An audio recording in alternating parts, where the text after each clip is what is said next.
bicarbonato va a ser reabsorbido, es decir, que este bicarbonato que se genera por esta reacción entre el agua y el CO2 provoca la reabsorción de bicarbonato. ¿Sí? Pero a su vez ese protón que fue secretado hacia la luz tubular puede encontrarse con otro bicarbonato que está en la luz tubular. ¿Sí? Porque fue filtrado. ¿Se acuerdan que si volvemos a mi gráfico preferido, vemos que la relación de concentraciones de bicarbonato al inicio del túbulo proximal es igual a 1? Quiere decir que hay bicarbonato en la luz del túbulo proximal. Es decir, que es altamente probable que este protón que fue secretado hacia la luz tubular se encuentre con un bicarbonato en el primer segmento, en la primera región del túbulo proximal. Y cuando el bicarbonato y el protón se encuentran, forman ácido carbónico y forman a su vez CO2 y agua. ¿Sí? El agua es agua, es decir, que aporta al volumen de solvente que hay en ese fluido, pero por otro lado, el CO2, ¿qué tipo de molécula es? Sólida, líquida, es gaseosa. Y como molécula gaseosa que es, ¿qué le puede pasar? Difunde. ¿Y dónde puede difundir? Al interior celular, por ejemplo. Y ahí comienza otro ciclo de producción de bicarbonato, de protón, ¿sí? Es decir, que las consecuencias de tener en la membrana apical un intercambiador sodio-protón tiene para la célula o para el sistema la reabsorción neta de bicarbonato. No es que este bicarbonato pase directo, así como está, al interior celular y al espacio peritubular, sino que necesita un ciclo de formación de CO2, disociación nuevamente y formación de bicarbonato dentro de la célula para ser reabsorbido. ¿Sí? ¿Está claro? Esto es como raro, porque uno habla del intercambiador, pero lo que reabsorbe al final es el bicarbonato y el sodio. Bien. Y aquí está básicamente la misma animación. Me divierten las animaciones. Es para hacerlas más. No siempre estamos hablando. Pero básicamente tenemos la bomba sodio-potasio y cuando se forma CO2 en la luz, entra a la célula, en la célula reacciona con el agua para formar ácido carbónico y se disocia el bicarbonato y hidrogenio. El bicarbonato sale por la membrana vasolateral, el hidrogenio sale hacia la luz y vuelve a comenzar el ciclo de generación y disociación de ácido carbónico. ¿Sí? Sí.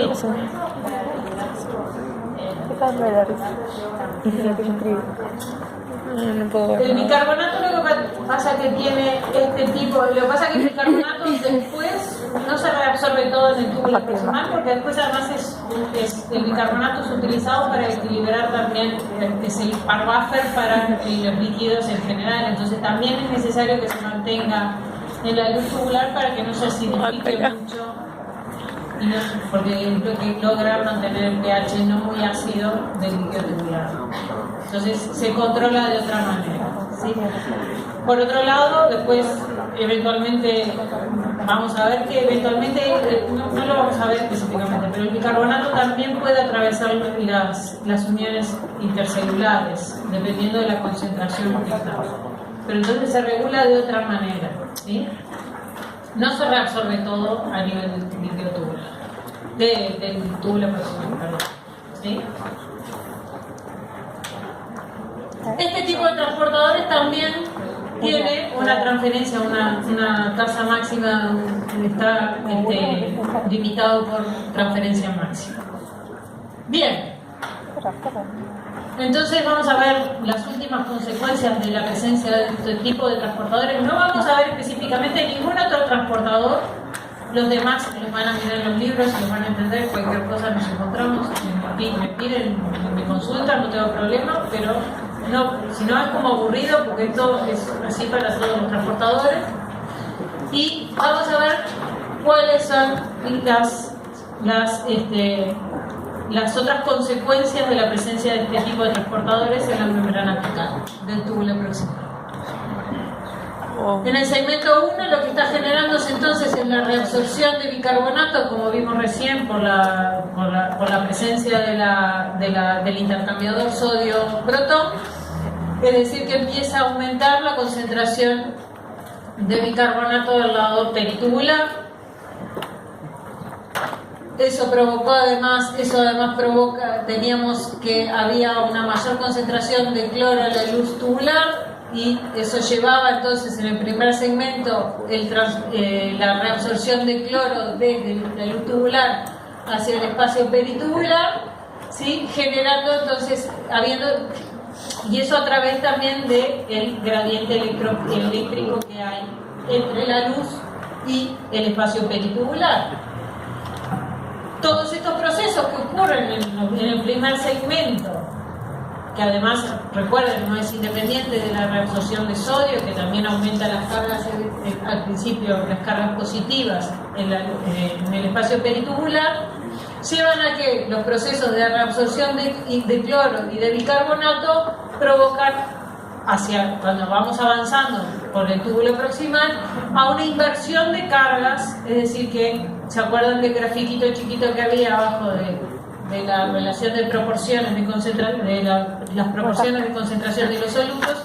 Abajo había un grafiquito en el que primero la luz era negativa con respecto al espacio peritubular y en un momento se invertía y se volvía positiva con respecto a la luz al espacio peritubular. Y eso básicamente es porque se empieza a reabsorber cloro y bicarbonato. Y entonces en este momento, llegando al segmento 2 y segmento 3 del túbulo proximal, lo que vemos es una inversión de cargas. Y entonces, en este primer segmento, nosotros vimos que la reabsorción de sodio era activa, necesitaba el gradiente de sodio. Pero en este segmento ahora, como tenemos cargas positivas, cargas negativas, del lado peritubular y un aumento de cargas positivas del lado de la luz tubular, lo que provoca entonces es que el sodio empiece a pasar por los espacios intercelulares, es decir que el transporte o la reabsorción de sodio en los últimos segmentos del túbulo proximal empieza a ser de tipo pasivo y no activo, ¿sí? Es decir que tenemos en el segmento 1 una reabsorción de sodio que es activa, y en el segmento 2 y 3 esa reabsorción empieza a ser pasiva, ¿sí? Todo eso es provocado por los movimientos en el primer segmento. Bien. Ay, perdón.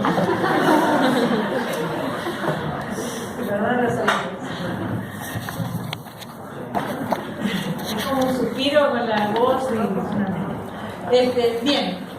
No hablamos mucho del otro ion que siempre parece ser importante, que es el potasio, pero el potasio en general está más concentrado al lado intracelular que al lado extracelular. Sin embargo, igual lo que haya disuelto en el plasma va a ser filtrado libremente, y la reabsorción de ese potasio que se encuentra en la luz tubular se hace fundamentalmente se realiza por los espacios intercelulares, y esa reabsorción a través de los espacios intercelulares se da debido al fenómeno de arrastre por solvente. ¿Qué implica eso? Implica que en los primeros segmentos se va reabsorbiendo sodio activamente, se va aumentando la concentración de sodio en el espacio peritubular y en el plasma, y eso provoca entonces que el agua por ósmosis pase desde la luz tubular hacia el espacio peritubular y el plasma, ¿sí? ¿Se acuerdan que el movimiento de sodio provoca el movimiento de agua? ¿Sí? O los solutos osmóticamente activos provocan el movimiento de agua. Como se mueve el sodio, el agua se mueve atrás.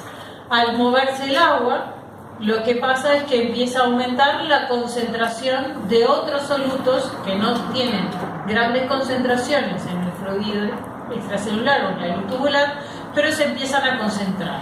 Y eso entonces lo que hace es, al aumentar la concentración en la luz tubular de esos solutos empiezan entonces a atravesar esas uniones que son permeables, esos otros solutos que no están tan concentrados del lado, que tienen baja concentración, pero se concentran más al irse el agua, ¿sí? Y entonces el potasio es uno de esos solutos que van a ser reabsorbidos por arrastre de solvente, ¿sí? Y luego en el espacio peritubular, ingresarán a la célula a través de la bomba sodio-potasio TPasa, que saca sodio pero mete potasio. Y después hay una leve fuga por canales que están en la membrana apical. Todas las células se les escapa un poquito de potasio, por eso además es importante tener la bomba que mantenga la concentración de potasio intracelular alta. Pero además el potasio sale hacia el espacio peritubular en estos transportadores que implican la salida de cloro desde la luz del medio intracelular hacia el espacio peritubular.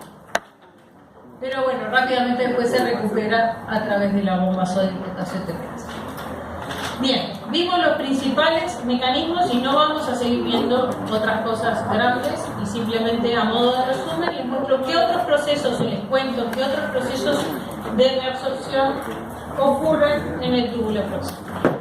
En el túbulo proximal, además, si bien ustedes aprendieron o leyeron de que las proteínas y los péptidos en general no atraviesan la barrera de filtración, alguna proteína pequeña, algún péptido puede escaparse a esa barrera y aparecer en el líquido tubular.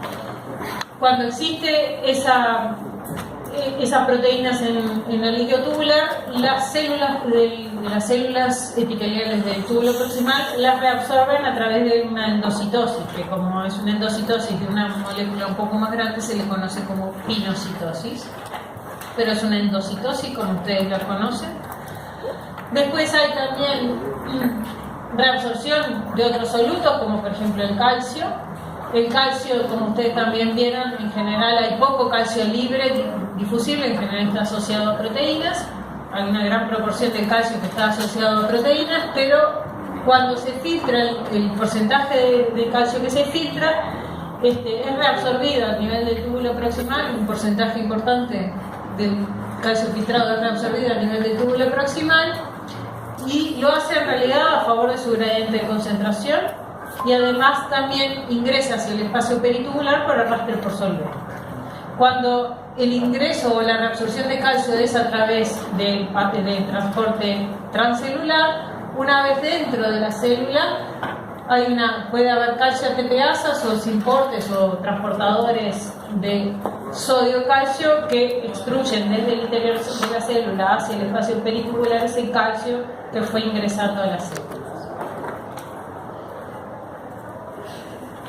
De los transportadores similares a los que vimos que están limitados al transporte máximo o transferencia máxima, no solo está la glucosa, sino que también están los aminoácidos, hay transportadores para fosfatos y sulfatos que también son limitados por transporte máximo.